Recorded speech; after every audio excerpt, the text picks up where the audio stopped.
You know, they always said that the Rotary Club owned the town, the Kiwanis Club ran the town. And certainly in looking out at this crowd, I think that's a pretty, but probably some good owners in here too. But anyway, I did, and Alan and I got a little confused on what I might talk about today, and certainly the Holston Army ammunition plant story is really amazing. And I look at 1943 as the most significant year in Kingsport's history. But in mentioning history, Kingsport has a super rich history, and certainly a few weeks ago we celebrated the first Kingsport, but then we lost our charter, and then we were incorporated again in 1917.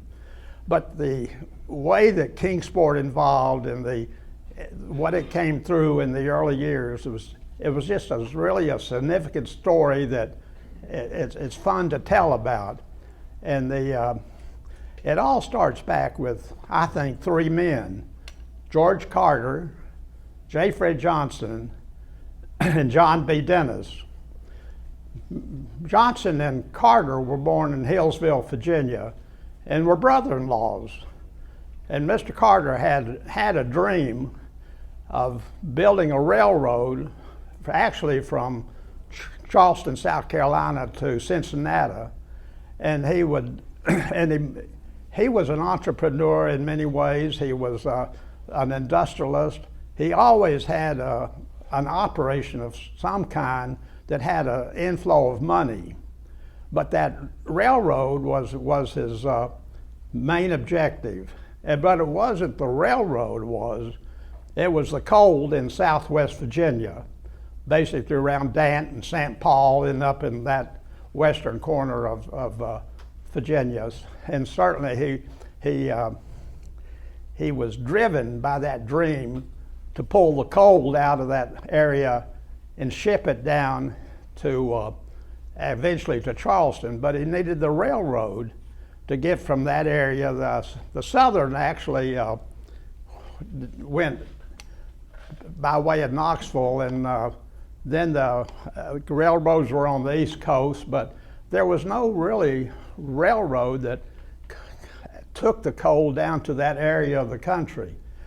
And so he had the ability to make money, then buy land for a section of his dream road that came out of actually Spartanburg, South Carolina, that eventually went to Elkhorn City, Kentucky.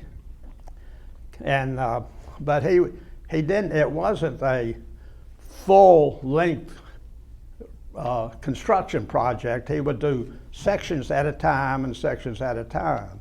And so he started that, and then in about and it came from what it ended up like. It came from Spartanburg, and the line was from Spartanburg to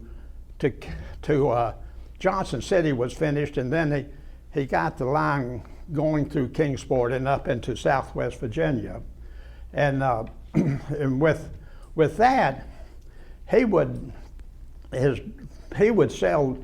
buy the land for the railroad, and back then you bought more land than you really needed for the railroad. And one of his land purchases was basically all of downtown Kingsport, up around Fair Acres, and on up down to Rotherwood, and through that. So there was a lot of land that was available in Kingsport that he could develop for industrial prospects or activity, but but his main goal he would take that, back it up, he would take the land and sell it and get the money and then pour it back into the railroad extension on up towards Dant and St. Paul. But so he had all this massive land, and as a byproduct of that, he was able to find ways to sell the land, and he had the foresight that this would be a good industrial area. And so his first two sales were one, and I don't know exactly which one fell first, but was Penn-Dixie Cement. It was a company formed by Dixie Cement out of Birmingham and Pennsylvania Cement out of Lebanon, Nazareth, Pennsylvania, in that area, and they built the cement plant. And the second one was General Shale, and that was a combination of a brick plant in Johnson City and a new brick plant in Kingsport. And which one? The Sales family in Johnson City owned the Johnson City plant. The Bruce family in Kingsport owned the Kingsport brick. And they merged together and formed General Shale. And certainly that was a very contributing industry to Kingsport for many, many years. But the really key industry that built was Penn-Dixie. Penn-Dixie, of course, needed steam to make the cement. They needed electricity, and we didn't, and they boilers, and the basic industrial requirements to make a product. But Penn-Dixie was built the powerhouse. Kingsport didn't have any really distribution of electric service, didn't have any electric service, but so they extended some of the lines out in the homes around, I guess, downtown Kingsport going up, I guess the streets get feet out of the circle, and then there was a development of a community, but it didn't have the services. But building the powerhouse and having the electricity, they were able to provide an electric service to this area. They also needed, of course, water for the boilers, and they had a pump station on Holston River. And so they developed a water system that came into the basic downtown Kingsport area. And then, of course, they got into the cement business. A little side story was that is that and maybe you all know some of the Kiss family. The Kiss family came out of Pennsylvania, and Mr. Kiss was a little short fellow, and the cement plant had a long kiln. I don't know if any of you all remember that, but it was on the plant, but that was lined with fire brick. And Mr. Kiss was a brick mason, and he could go in and repair the kiln, and he could walk up and down, and he was short enough that the diameter of the kiln was about 6 feet, and he was, of course, and he replaced the bricks in that. But they were the first Catholic family in Kingsport. We didn't have a priest, and there was no priest in Kingsport, but there was a priest in Bristol, and he would come over and have a service. You might remember the Rialto Theater that was on the corner of New and Cherokee, but over that was a little room, and the Kiss family lived at the foot of Cement Hill in a company-owned house, and they would walk almost single file. There were John Kiss, Alvin Kiss, Frank Kiss, Mary Kiss. I mean, not Mary. Mary was married to Alvin, but the whole family, about 7 children, and the Kisses would hike across the railroad and come up to the corner and go up to the room, and the priest would come, and that was where they had that service. But that was the first family, Catholic family in Kingsport. But Penn-Dixie was the key industry that sort of put Kingsport on the right road for a good industrial town. And then with the land, and going back to Carter, he sold the land to the Improvement Company, or the Blair and Company, out of New York City. And they had a young gentleman that had been born in Maine, educated at Cornell, and was a financial person in employee of the company, and his name was John B. Dennis. And they sent John B. Dennis to Kingsport in the early 1900s to develop the lands that they had purchased from George Carter. And so they started the industrialization of Kingsport after Appendixie and General Shale. So there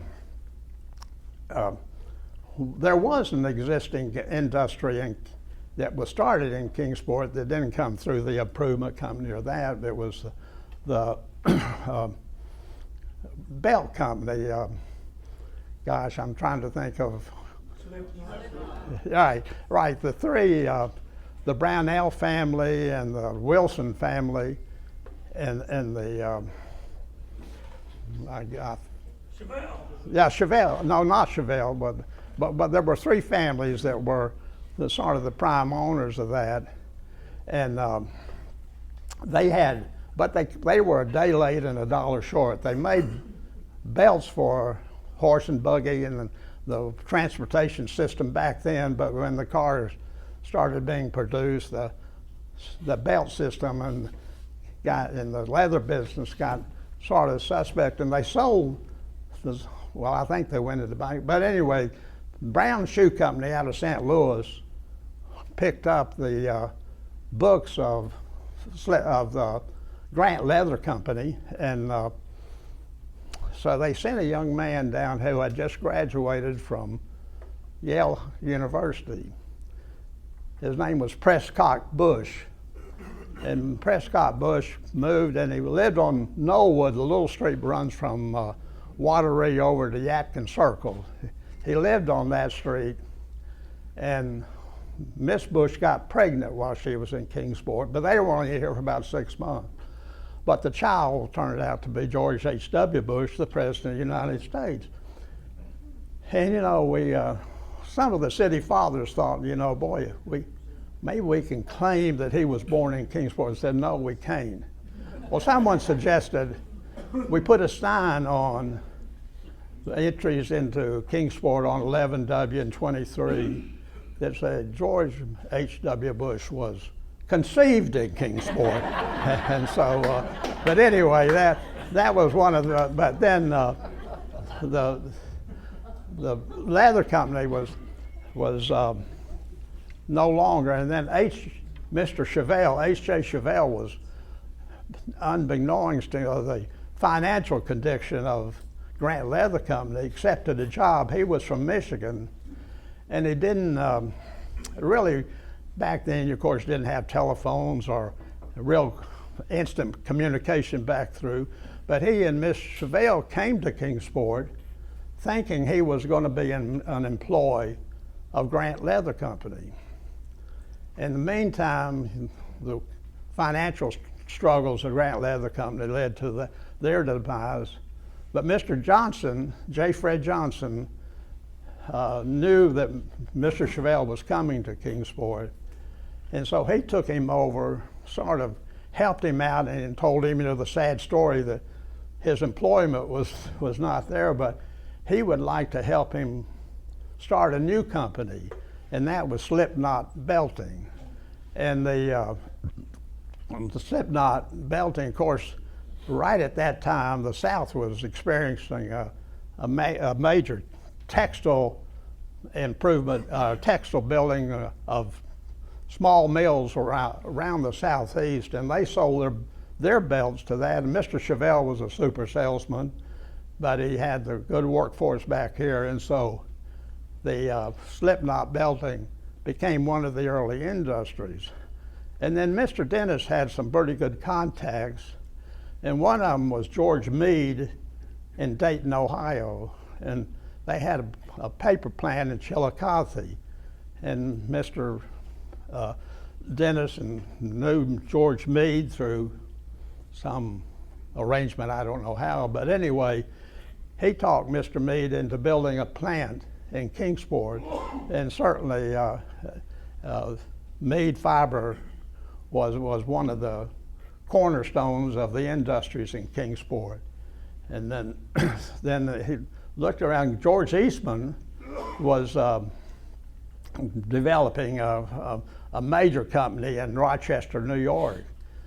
And he needed some chemicals, a chemical plant to make some of the, when you, I guess, process the film, there are certain chemicals you use. But anyway, he was looking around to locate a chemical plant.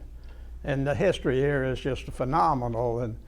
But George Eastman came to Northeast Tennessee looking at areas that had been suggested to him as a possibility of a new plant. And Mr. Dennis encouraged him to come to Kingsport. Of course, Mr. Eastman was an avid hunter, and there were grouse in the area, and Mr. Dennis owned Rotherwood at that time, or had bought and lived there. And so he took Mr. Eastman grouse hunting on his property on Rotherwood's farm, going back. And he secretly located some of his farm workers behind the trees as they walked through the fields looking for grouse. And then when they would stir up a grouse and shoot, there were about 7 shots that went at the grouse, and one of those shots would kill the grouse, and our father, and everybody would say, "Good shot, George, God damn." But so it was determined that George Eastman was going to get some grouse in Kingsport. Of course, the end point was that he did select Eastman the Kingsport to locate his Eastman plant.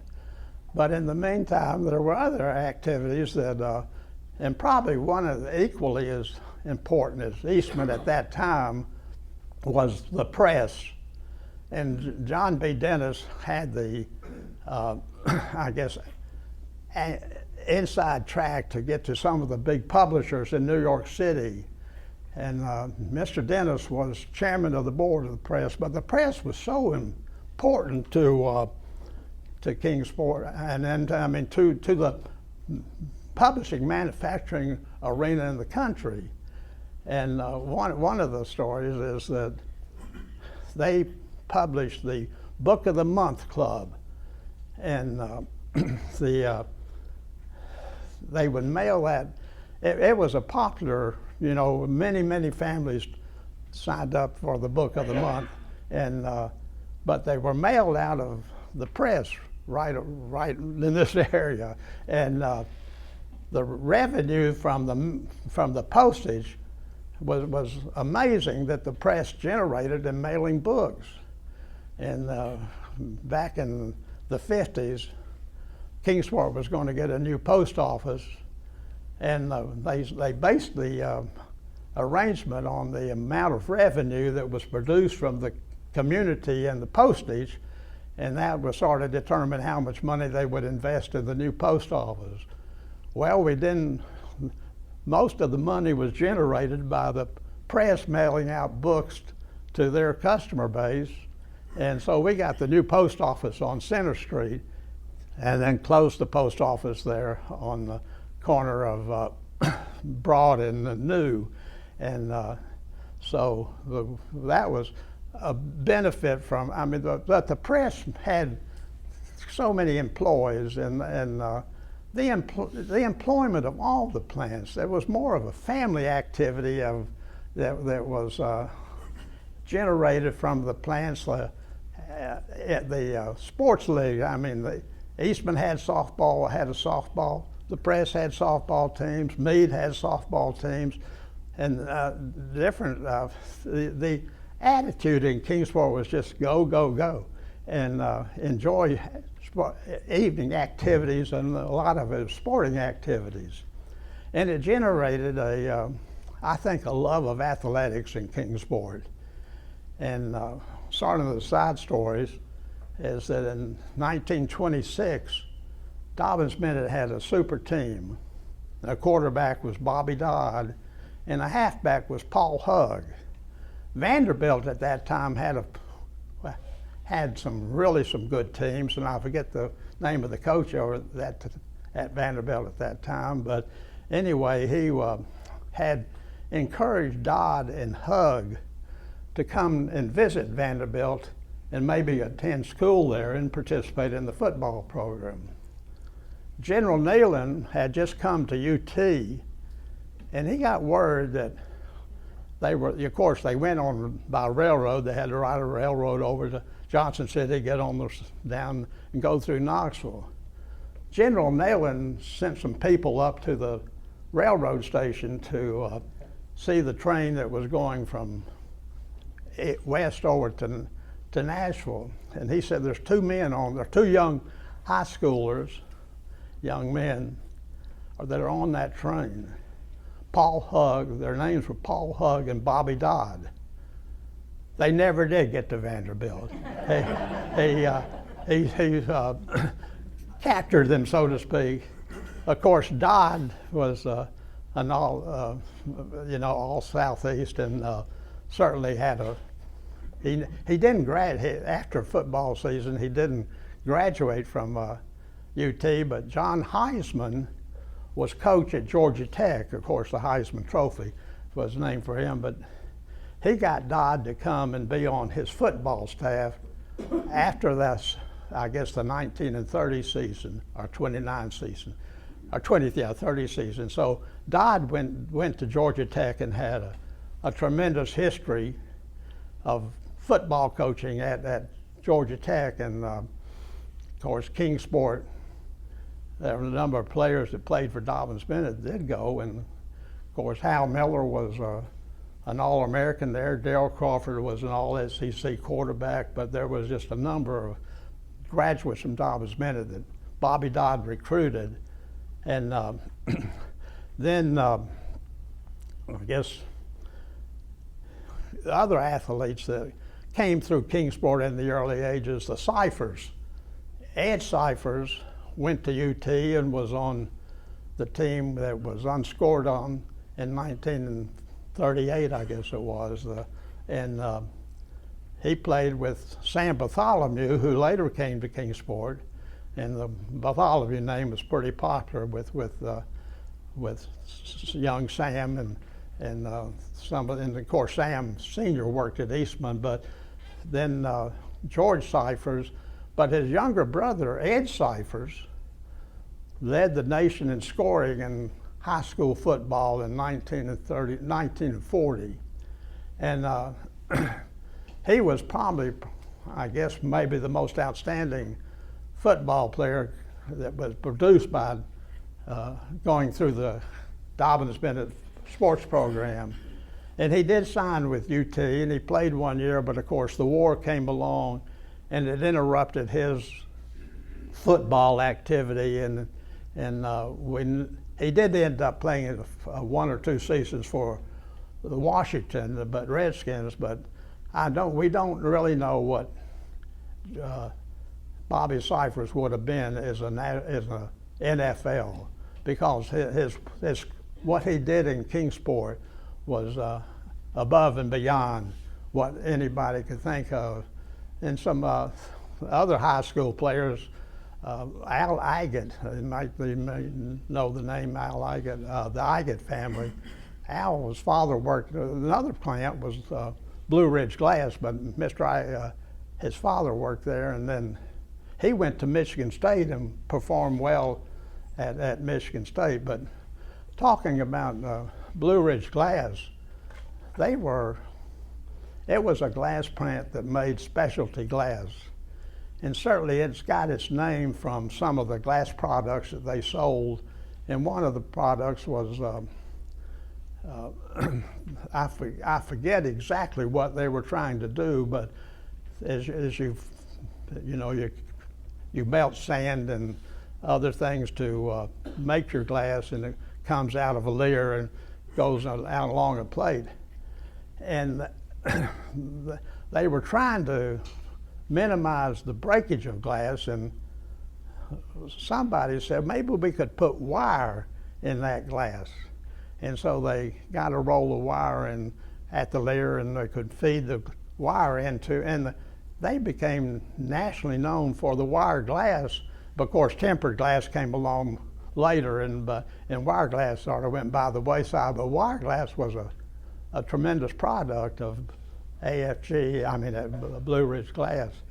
But and then Holliston Mills was developed to be a continuation of making the binder for the plants that were for the books that were produced by the Kingsport Press. But there was just an atmosphere of Kingsport was sort of a special place, and the attitude in the community was, I think everybody helped everybody, and it was it got to be known as really a unique place to locate. And there were some other industries that came along, some silk mills and textile mills. Borden Mills was the biggest one, of course, that came. And the Borden family was from up in Massachusetts. And there was a poem that was going around many years ago. I think it was Ellie Borden took an axe and cooker,